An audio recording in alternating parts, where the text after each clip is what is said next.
everybody. Welcome back to another episode of Ideally, though. Ideally, though. I'm your host, Erika, and with me is my hubby, my bestie, my butterbit squad. Here, what up? Another week. Yes. Thank you guys for joining us every Friday. Yes. Can I say something before we get into all this stuff? Mm-hmm. Did March just blow by us? Man, you know what? March, since I was a wee little lad, March has been such a long month. Like, the 31 days is...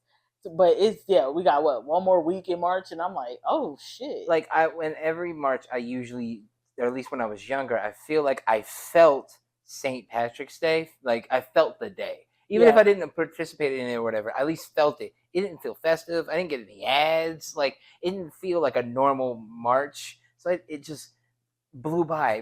By the time I realized St. Patrick's Day had passed and shit earlier, like I was just like, oh shit, we are close to carry out the end, and now we're here. Yeah, and we're going into I think spring was the yesterday or the day before. Yeah, first day of spring. Right. That's right. It's like here we go, another summer already. Yeah, dude, the year just started, bro. What's like happening? As we get older, it's true what them Dust Bowl generations say. The time flies by.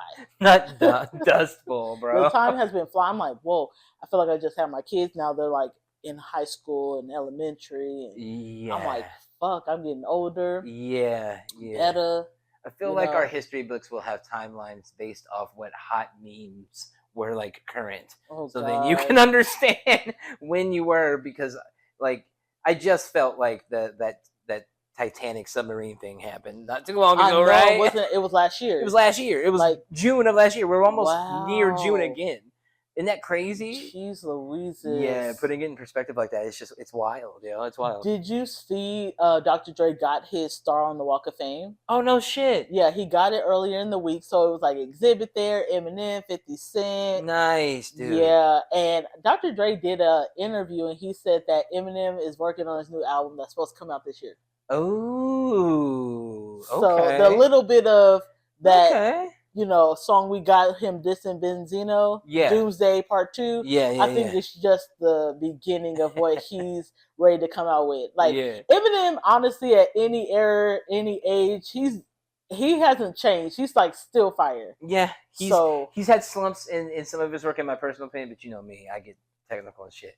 But he's never lacked the skill, and he's always gotten better with his skill overall. Yeah. Just in general, he's gotten better with his skill. So that just makes me excited for anything else he's going to drop, to be honest. You know what? I love seeing men, especially men of color with beards. And people I date, they tend to, end up getting a beard because your girl love a beard, right? But there are some people who just don't need to have facial hair, and Eminem is one of them. Like, he creeps me out having dark hair and a beard. I'm like, can I get Slim Shady? You like Slim Shady? Yeah. Okay. Can I get Slim Shady? I want your Stan vibes back. Yeah, like I want the bleach blonde hair. I want because the facial hair is like, it look fake. I'm like, can you peel that off? Is it too dark? It doesn't look like the shitty Beijing shit like Carlos Boozer and shit. It looks like that's not his real hair color. Like his hair, like he's like blonde. But that is his real hair color. I don't know. To me, I feel like he's like a dirty blonde, not like straight burgundy. Okay, fair enough. Or not burgundy, but like a brunette. Like he's not. It looks burgundy. Yeah, okay. So I'm like, damn, this is too. It's too perfectly lined up. It's too brown. He's rich, also. Can we take that into account? Is he doing like the Steve Harvey on his face? No, he's not doing the Beijings. He's not doing the Beijings for sure. Oh gosh. I mean, he probably is dyeing it for sure. But like, I don't know. I think he looks pretty decent. He looks young. He doesn't look like he's aged, but no, I mean with the beard. I'm not saying age. I'm just saying with the beard. I think he looks pretty decent. Yeah, it's okay, but I'm like, I don't need it. I don't think I would. I don't think we would accept him now if he went like, I'm back as Slim Shady. Yes, we would. I don't think he doesn't look old. But then again, I guess like sometimes when you shave a beard, you do tend to see the age.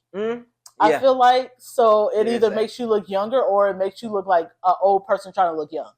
That's fair. Every time we get somebody who's acting and they're like, I have to play like a college kid, but they're in their 30s, they always shave. It was like all the niggas from Stump the Yard. Like all them, like Alfonso, or Lorenzo, whatever his name is. Yeah. Him, and then the the choreographer person, like I them don't all. remember these names. Yes, fine. They all Brian White. They all were Okay. older, and then what they did to look young is shave their beard. I'm like, I don't like it. You're looking like you're trying to look young for the 18-year-olds. It's kind of like the 90s when they hired Did you ever believe it? You were like, whoa. But honestly, no, it worked. Because when you look at old yearbooks or old videos of our parents in high school in the 80s or 70s, them motherfuckers look old. It's interesting. There is a Vsauce video on YouTube that asks questions like, were people back then older? And yes. it's a temporal thing. It's how we discern the era and the time and their clothing and shit like that. It makes them look older. They were smoking cigarettes in elementary. They was using all the hairspray from their parents from back in the 60s. It went to the 70s.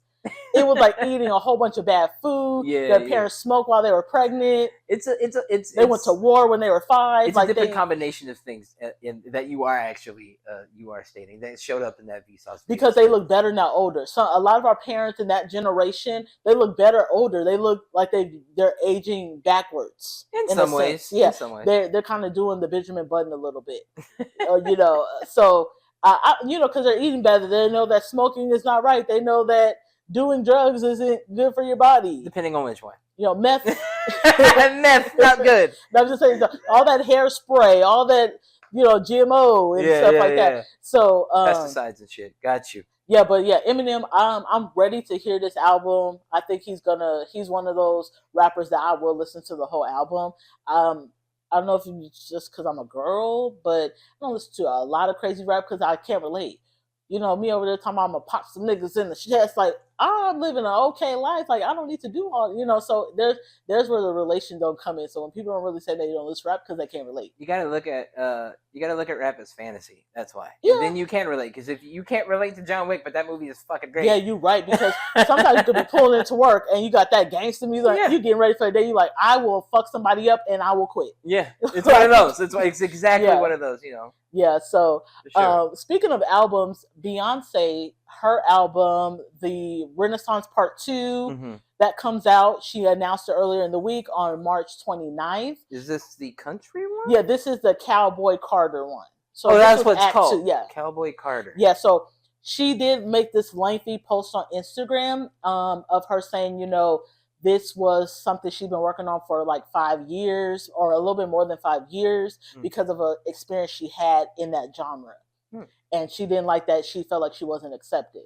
So I think it came from back in 2016, she was performing at the CMAs with the Dixie Chicks. Interesting. Now known as the Chicks. They changed their name.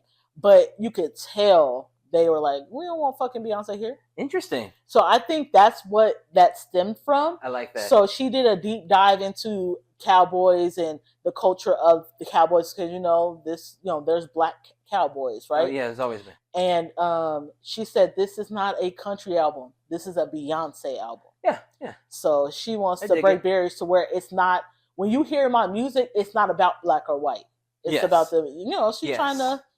So would you take a listen to Cowboy Carter? I have to say, I like the one of the songs I like. I didn't think I liked I like the Texas Hold'em one. I didn't like the 16 carriages or whatever. I don't remember the song entirely. We were listening to it in a Burger King drive-thru. Yes, I know that, but I still don't remember the song offhand. I do remember liking the Texas Hold'em one in particular because you jogged my memory as now. Yeah. But will I give it a listen? Yeah, I'm gonna give it a listen. It's I'm always interested when somebody does like a different type of music. I think I stated that before when she first dropped those singles, right? Like I am interested in people doing different types of music that's out of their comfort zone or what they naturally or normally do. I'm also very much into the fact that like she's doing this to kind of show up and show out on that particular incident. You know what I mean? Yeah. This album's dedicated to a single person out there in particular, or a single event that these people were at. And knowing how rabid her fan base is, it's just as rabid as like the Barbs. You know what I mean? Yeah. They're going to show up and show out for her. And they're gonna see her again at the CMAs, and they're gonna have to deal with her for that reason. Yeah. It's interesting because you just know the type of powerhouse she is, and so that's knowing the type of powerhouse she is what's making me so interested in actually listening to it. I might not even like it, but I'm still going to support it. I always thought in my head, and maybe I'm being naive, is that Beyonce could go anywhere. And for her to say, you know, back in 2016, I felt like I was not wanted. I just thought Beyonce was kind of like Michael Jackson in the sense that, you know, her music brought people together, like no matter her skin color. But I think she had that shock, and she was like, "Oh shit." She's also a woman, though. That's different. Like you get down to it, that, you know, you could be the same stature as Michael Jackson, but he's a dude. Yeah, so we still have these gender issues. Yeah, it's still going to be an issue. I don't want to make it like all wokey and shit. I'm not that type of person. But when you can like really look at it in the front of it, and even pull aside the contextual aspect of it being like, we don't want that black girl up on that stage. She's also a girl on that stage that they don't want up down that stage. Wow. So, yeah, I hope it does very well. I hope she starts smacking the CMAs around for awards. And I hope that all those people who booed her or didn't want her there or whatever eat the fucking crow they deserved. Yeah, absolutely. Okay, so this has been a big thing that just hit media this week was Quiet on Set, the dark side of kids TV. Oh, okay. Yeah. So this isn't something I've watched. Right. I ended up watching it because when the first episode came out, it was just a big thing. And they were promoting it. I'm like, hold on. This is all about Nickelodeon. I already heard nasty things about Dan Snyder, so I was like, okay, let me watch it. Yeah, there's always been those rumors, like that kind of have made their inklings on the internet, and I've read about them, and even some other people, like on really old podcasts, since I've been listening to them for years, really old podcasts where people have been on have been like just made mentions of things, and I've always felt like there could have been something there, but you've already said that it's really good, so it's really good. So it breaks it down into the 4 parts. So the first 2 parts, you know, starting with the first episode, and I'm not gonna give crazy a lot away, but it's a lot. So, you know, you guys need to watch it. It's like on ID. Is this one of those like HBO Max viewer discretion advised types of situations? It made my stomach hurt. I was like, I wanted to hold on to the little innocence I had because I am a Nickelodeon Disney kid. That's my era. More so Disney, but Nickelodeon came first. It always came first because I love Nickelodeon. So, you know, we talked about Dan Snyder with him, his upbringing. His dad was like, he graduated from Harvard, and when you look it up, it looks like Dan Snyder graduated from Harvard too, but he didn't. He went to, I think he had a small role, and then he decided to go and do comedy in Hollywood, and Nickelodeon picked him up, and he really elevated Nickelodeon. So he did all that, Zoe 101, Kenan and Kel, Amanda Bynes show, right? But there was always these issues with his behavior on set. So not just with cast, but with crew. So he only hired 2 women writers, and he made them split the pay.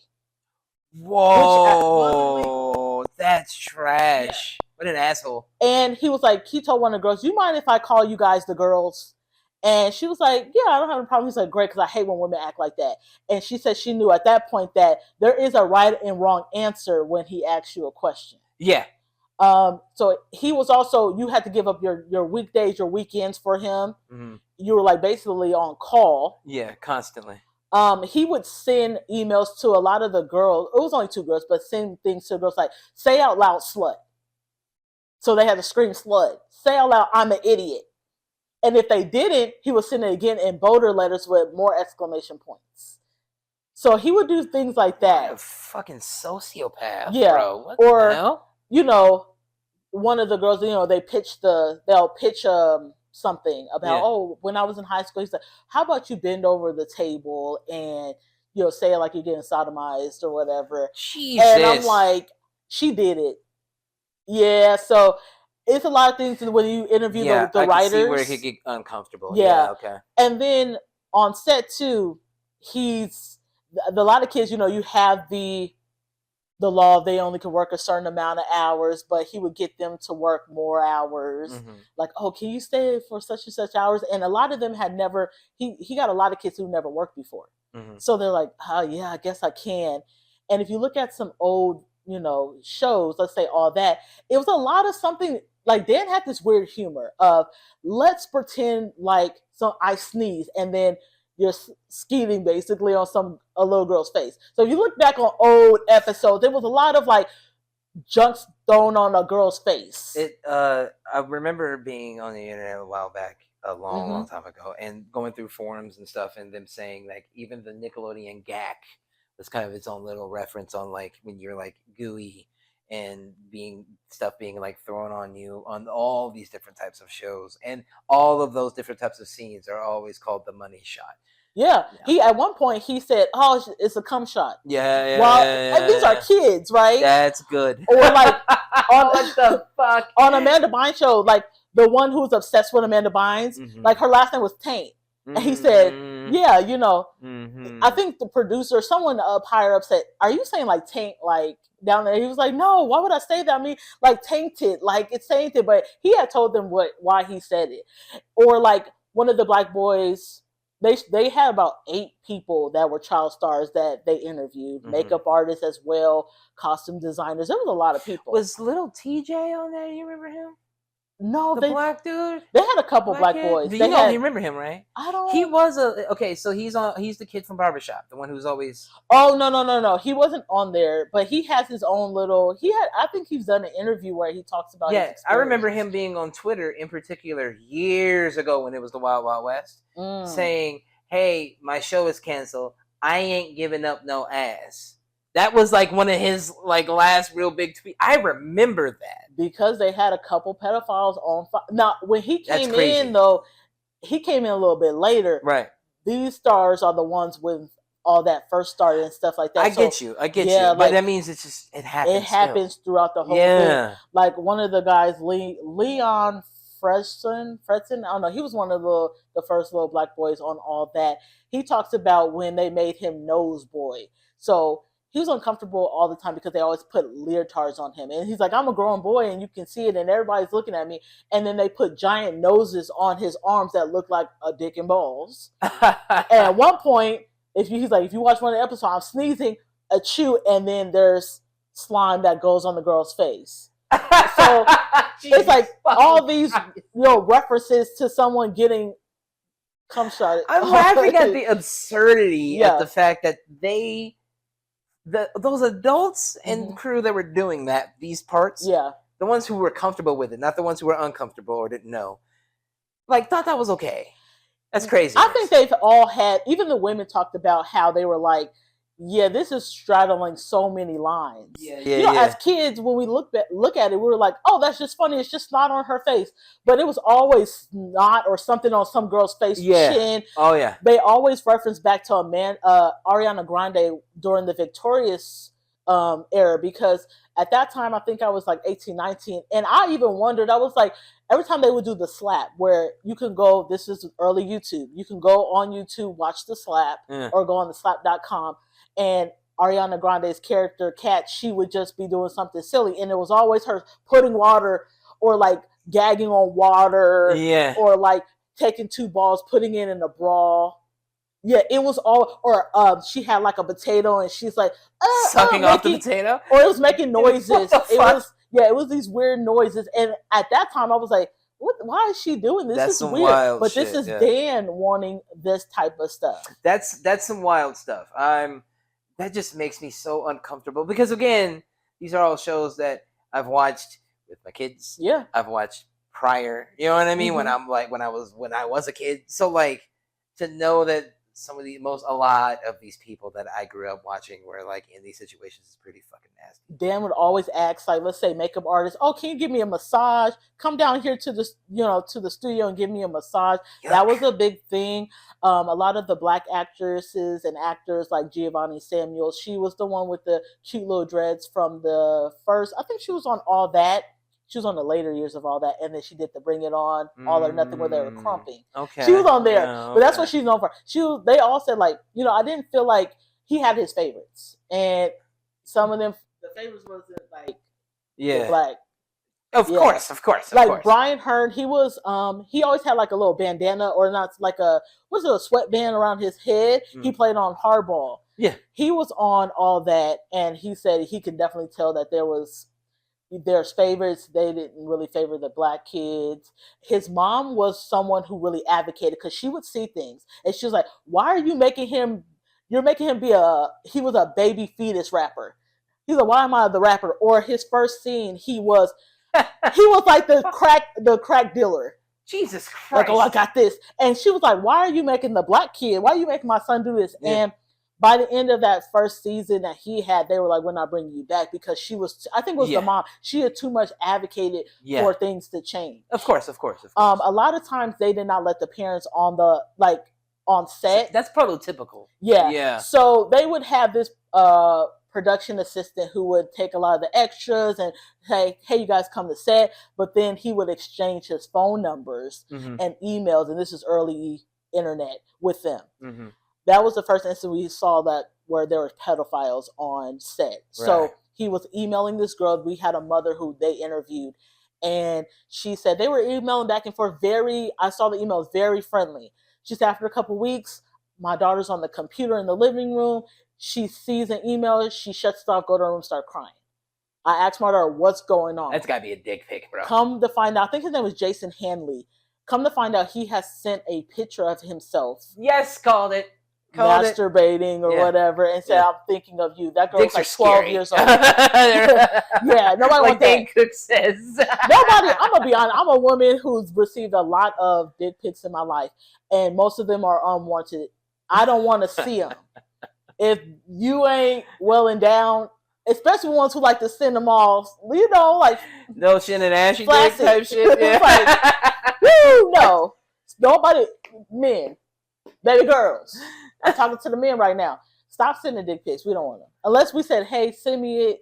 Don't send it. Nobody, we be laughing and we be like, don't send that shit. Right. I'm just saying. Right. But if we ask for it, then you better go get the oil and get yourself ready. But make sure the picture is at a good angle. Nobody wants to see you in the bathroom. It's gotta be flattering, huh? Yeah, it gotta be flattering. We put a lot into taking pictures in our angles, and y'all be looking a hot damn mess. We see your ankles, your knee. We don't want to see all that. I see your baseboard. Dirty ass bathroom and shit. Beers all fucked up. Like, we really take time to. But anyway, shit, don't clean your rooms for shit in the background. That apparently. Ain't me. That's different. But yeah, that was the first time they seen it. I think it was 1999. This guy, and so she said the mother, she had said she did not call the police. She said she went back and forth, and she decided not to call the police. I was like, damn, why didn't you call the police?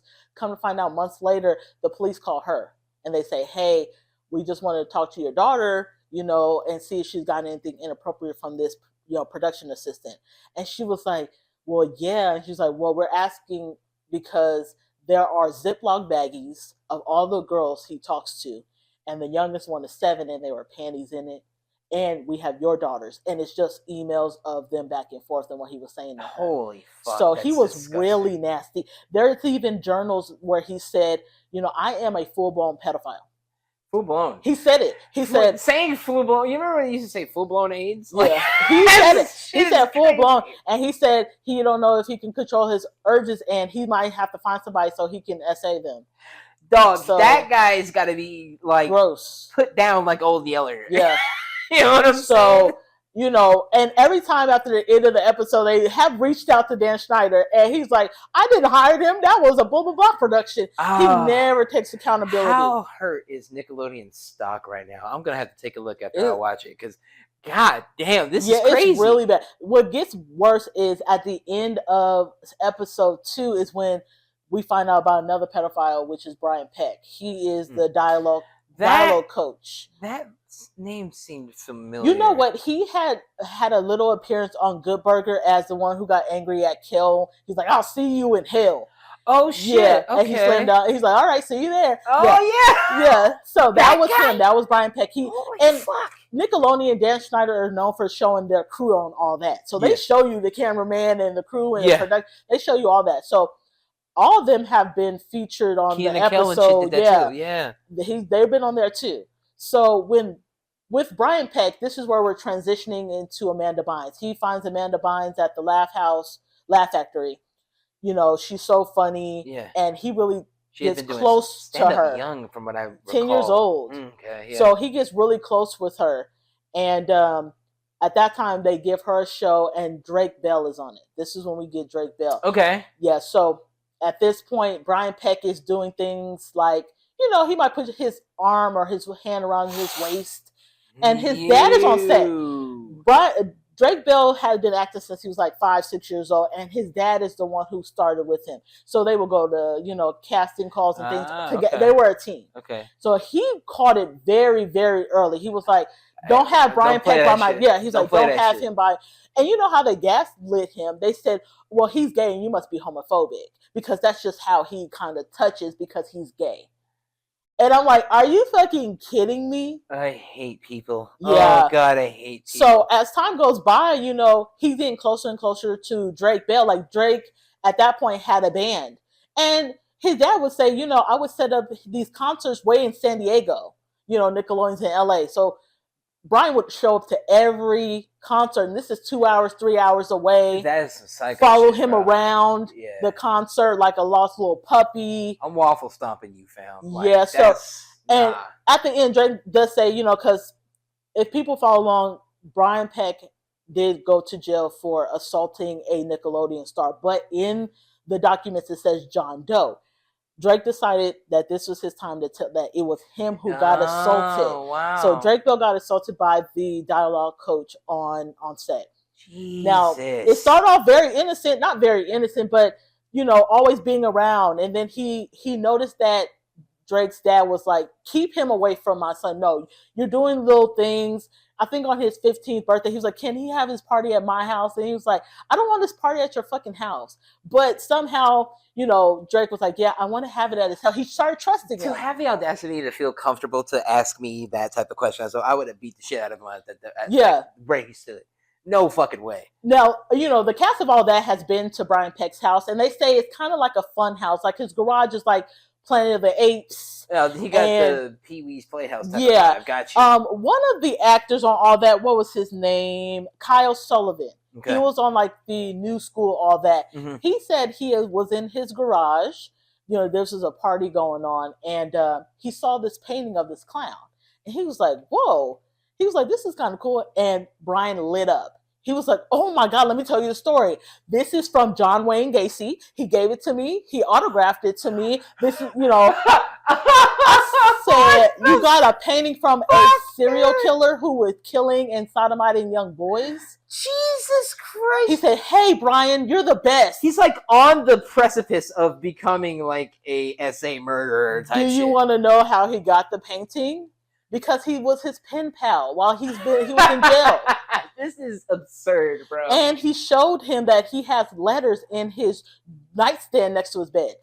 Wow. So I thought, to me, that was a red flag. Like, wow, this guy is been talking to, or used to talk to, a serial killer who molested, SA'd, killed young boys. That's craziness. That's so. Nobody do background checks on people, or Nickelodeon don't do good enough background checks. I mean, and at that point, who knows if this is his kind of, maybe his first time kind of, you working around little kids for so long. That's when your urges come. But he started slowly getting in Drake's ear, getting into his mom. His mom she wasn't hands-on with the acting thing. Okay. But so it was him and his dad, and he somehow told Drake, like, he's stealing from you. Your dad's stealing from you.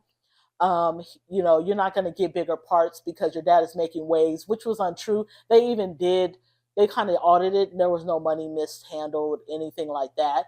But by the time he had his claws into Drake, they had decided that his dad cannot be his manager anymore. Drake told his mom was like, you can't be his manager anymore. So he signed over the bank accounts to his mom.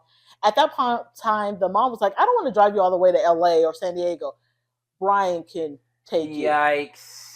What a shitty mom. So, I mean, the first time he got SA'd, it was at Brian's house. He was spending a lot of time. Brian would do things like Drake said, he knew I loved Disneyland. So he would always be like, hey, me and my friends are going to Disneyland. You want to go with us? And, he's like 15. You're like, yeah.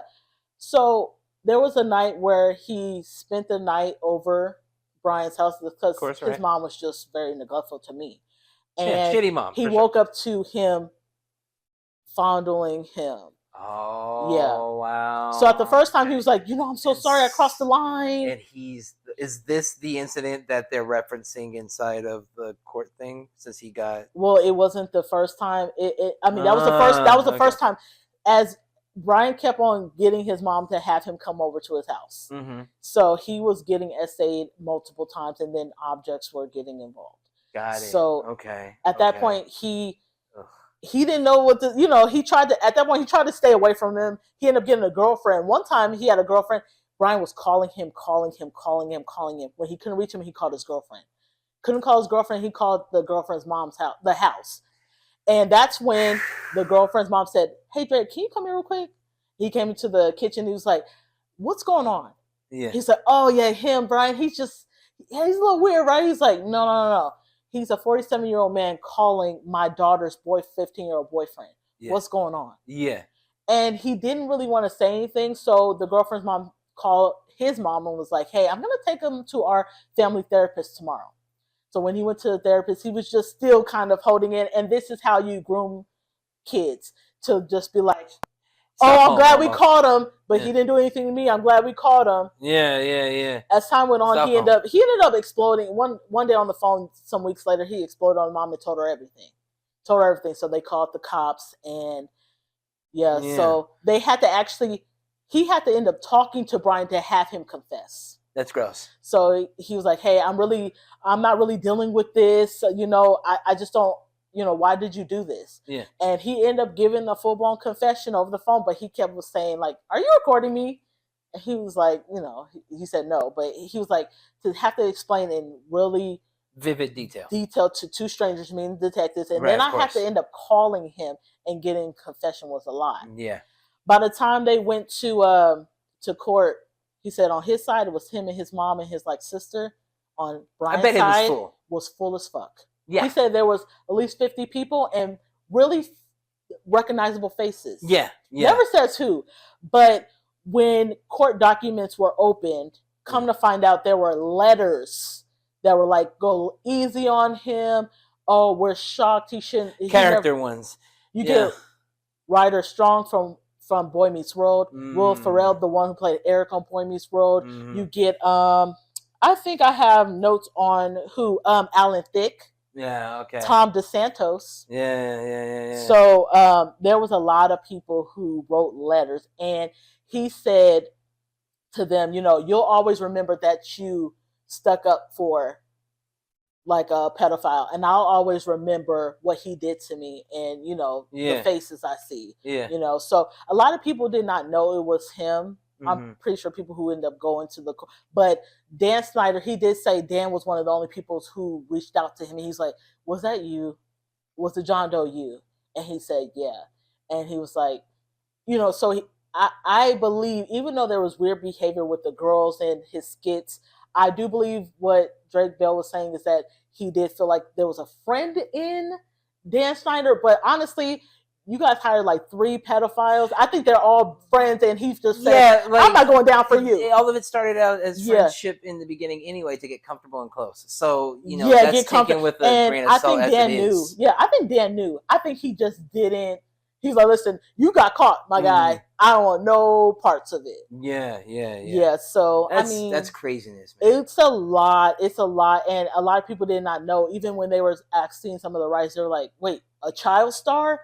And they were like, "Yeah." And then that's when they panned to Drake Bell. He said this was first time publicly talking about the story, and it made my stomach hurt. I was like, crazy. How you kind of feel like, man, like, I feel like I'm a strong person. I wish I can. You wish you could split second. Switch places because you wanted to vicariously take the embarrassment and the pain for them. Yeah, it's the same way you feel like for like a wounded child or some shit.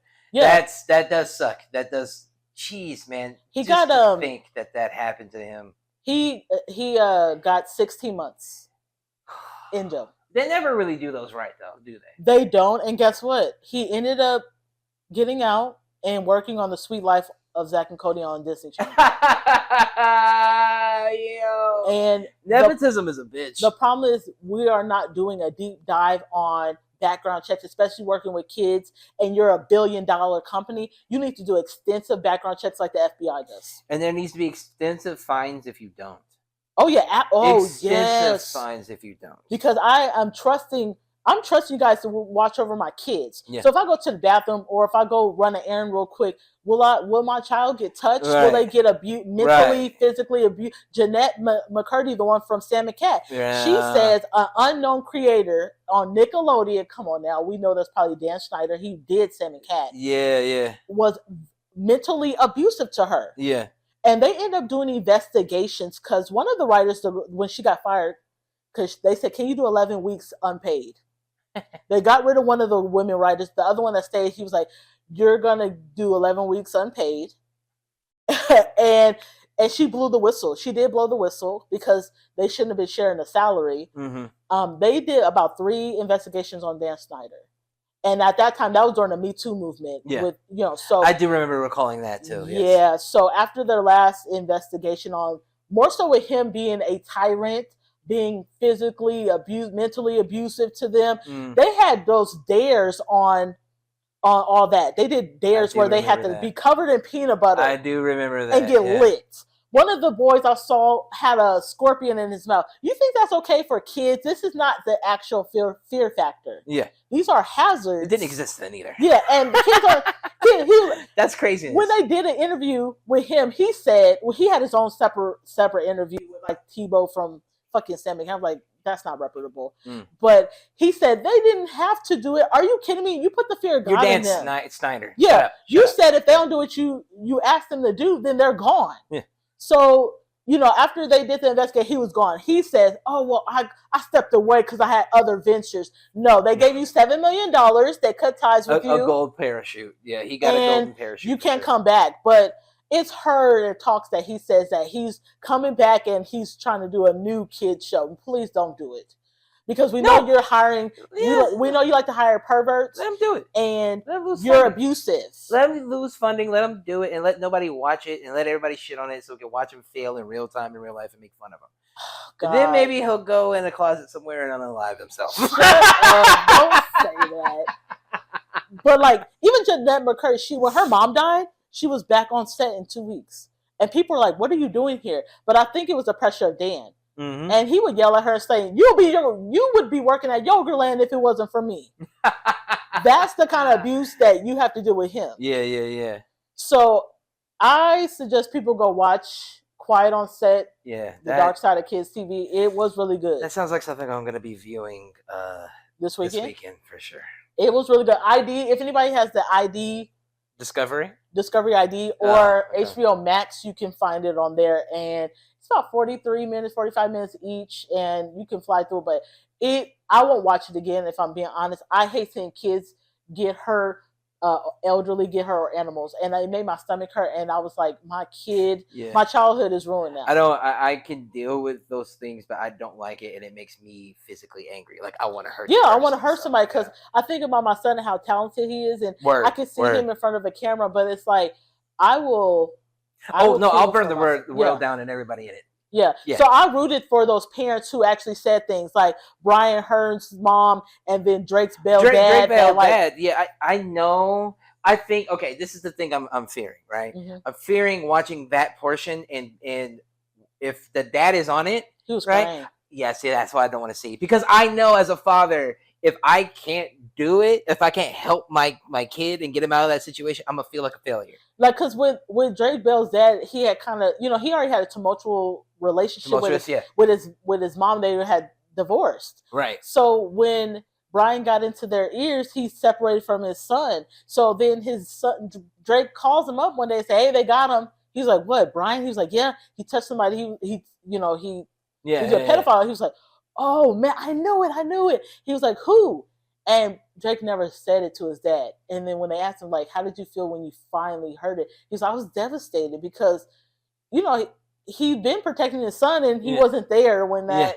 And if he would have maybe just stand his ground maybe a little bit longer." You got to be angry too a little bit there. Be like, you guys should have listened to me. Yeah, and this is what happened. Then it makes so much sense when we see him dealing with substance abuse, alcohol abuse, and things are going on with him. Sexual misconduct with minors and shit. That is because of the trauma that happened when he was 15. Yeah. So I mean, his dad blames himself. I know he does, and I would blame myself for the rest of my days too. Because if I would have just put my foot down a little bit more and said, no, I'm not, and you're still okay. I'm not his manager, but I'm gonna be on set. Yeah.